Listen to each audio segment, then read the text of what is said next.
Скопјани конечно може да здивнат. Орце Ѓоргиевски го презема мандатот и како што вети, одма се фати за работа и ни приреди фуриозен старт. Со цела флота, камиони, багери, металки, како и армија од луѓе, тргна да го чисти Скопје, да му направи една генералка на градот. И сега многумина велат срамота е во 21 век да се занимаваме со вакви работи.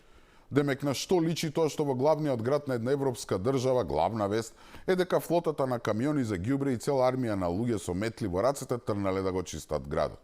А што да се прави после 4 годишна елементарна непогода? Па до пред некој ден сите кукаа дека градот се дави во ѓубре, дека е на прагот на еколошка катастрофа, дека имаме наезда на глувци, дека ќе почнат да се шират разноразни болести и сега кога некој презема нешто тоа да се спречи, не им чини.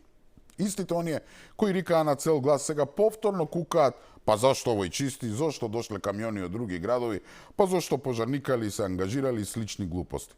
Ден пред да ја преземе функцијата почнаа да му одбројуваат 72 часа од даденото ветување. И сега кога го држува зборот, и тоа не чини.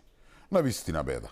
Всушност и до некаде ги разбирам. Ги фаќа паника кога гледаат каква сила е Ѓоргиевски и со поддршка од владата дека навистина може да го порави Скопје.